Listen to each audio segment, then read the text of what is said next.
Do you trust yourself?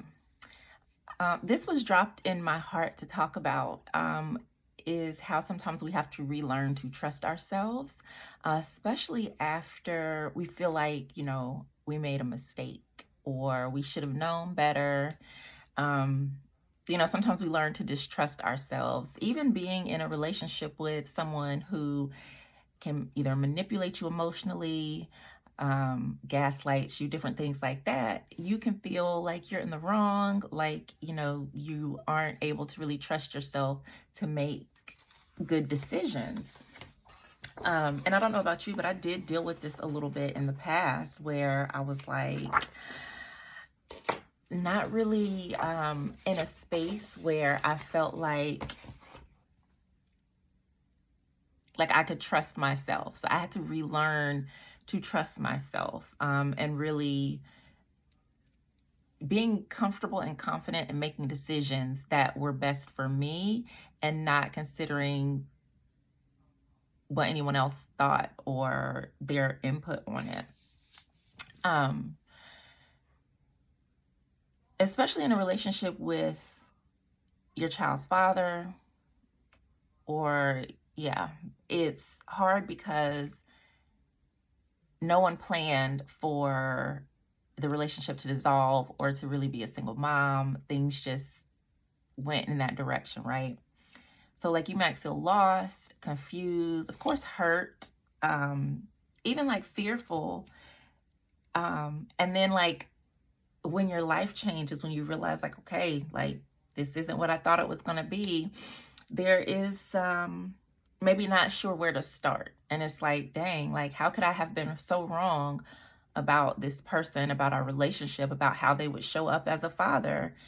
And now what do I do? And so it can make you feel like I'm not good at making decisions, or I made this really bad decision. So I'm gonna just chill and just ride the wave of life and not do anything else that might put me in a bad situation. Because again, how did I make such a bad decision? And it's really not that you made a bad decision, right? Sometimes we choose to trust in people with an open heart. That's what we're supposed to do. We are supposed to have open hearts, be good people.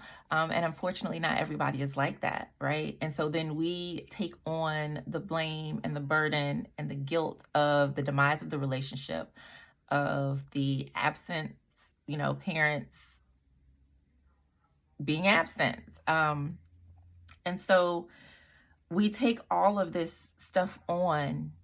And I remember, like, especially like when I was younger with my first daughter, like just being in a space where it's like, I don't trust people. I don't trust myself. Like, I need to put up all of these walls and barriers so that people cannot hurt me and so that I'm not making bad decisions. Um, it's important that you trust yourself. Are born with intuition. We are born with discernment. And sometimes, like I said, our hearts can get the best of us. We want to believe in the good in people.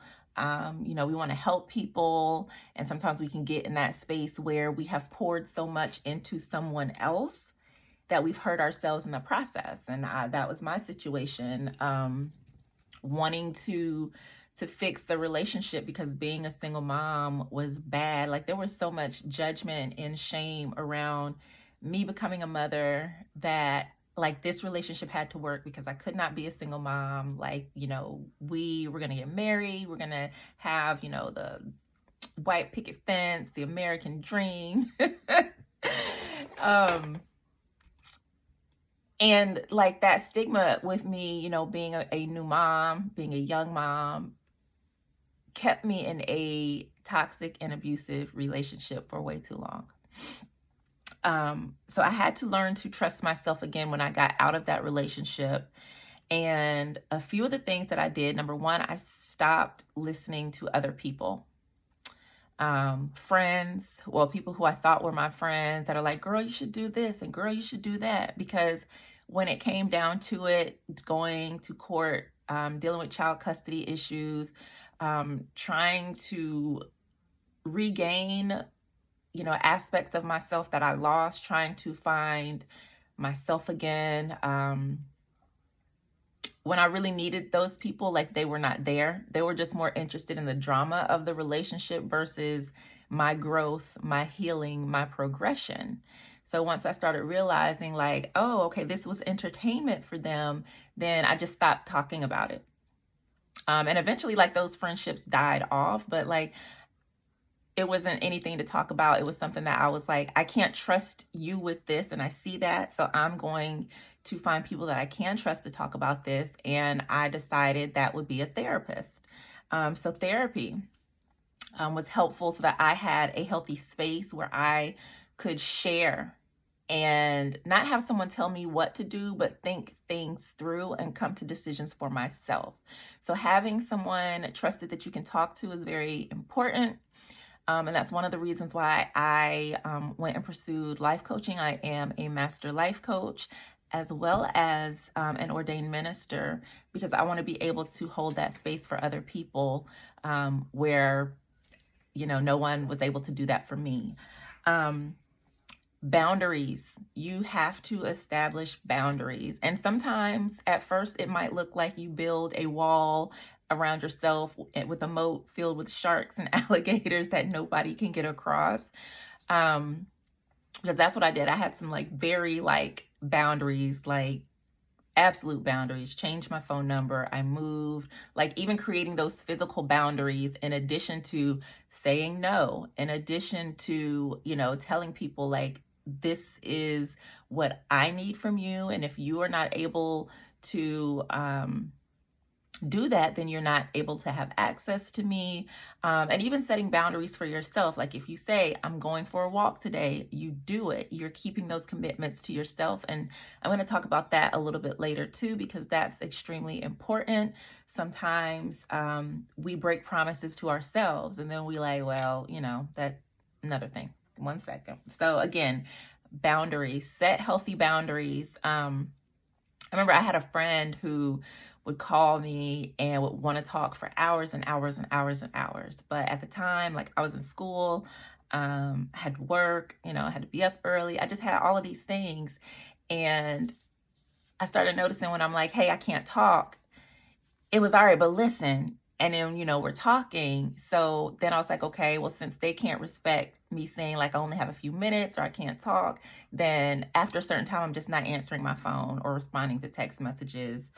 So simple things like that. Create healthy boundaries that make you feel safe and that make you feel respected, and that will show you who respects you, who values you. Because if someone is constantly stepping over your boundaries, not respecting your boundaries, not honoring them, they're showing you something about themselves. And the more you allow someone to do that, the more they realize like, oh, well, I can just do whatever I want because, yeah, even though she said, I'm not available to talk, she keeps talking to me, so I'm going to keep talking.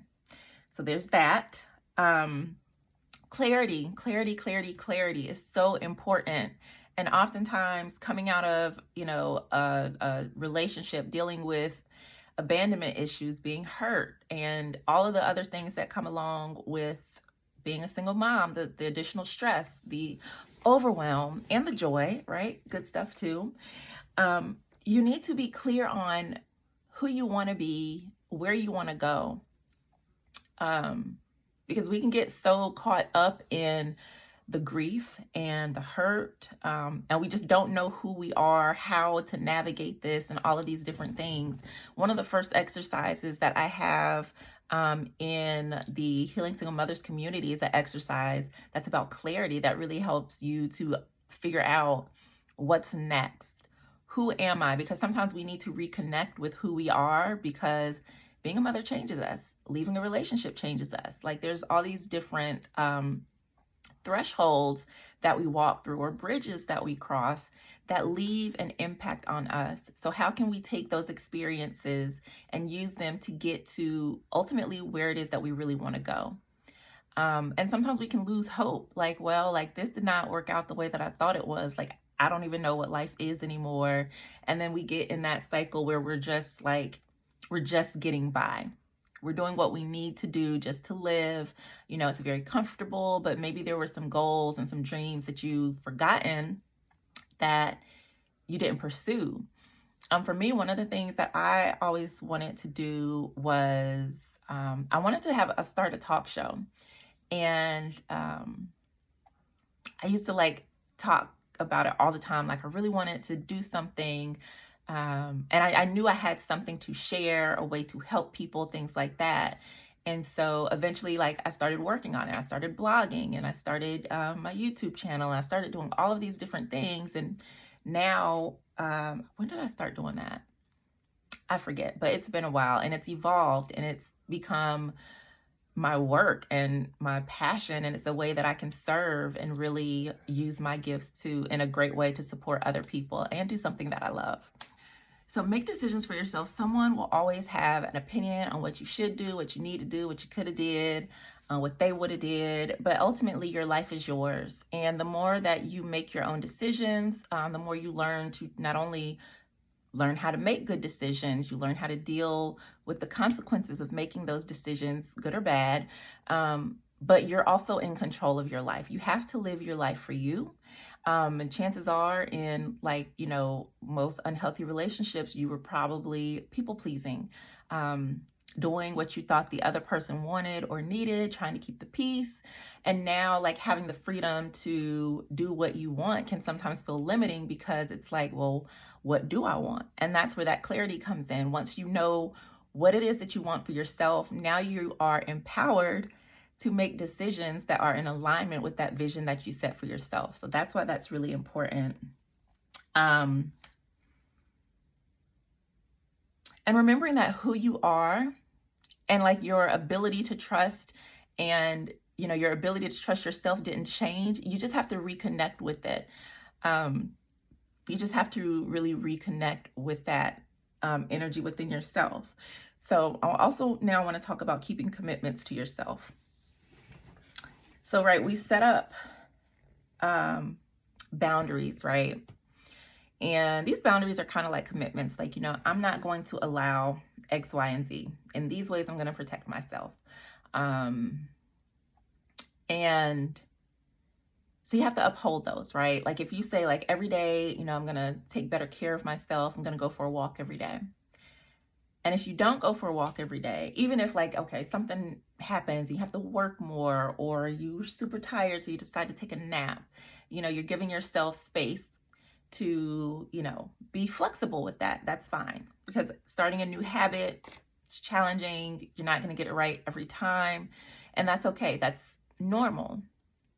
But the reason why you need to keep commitments to yourself is so that you build trust back within yourself.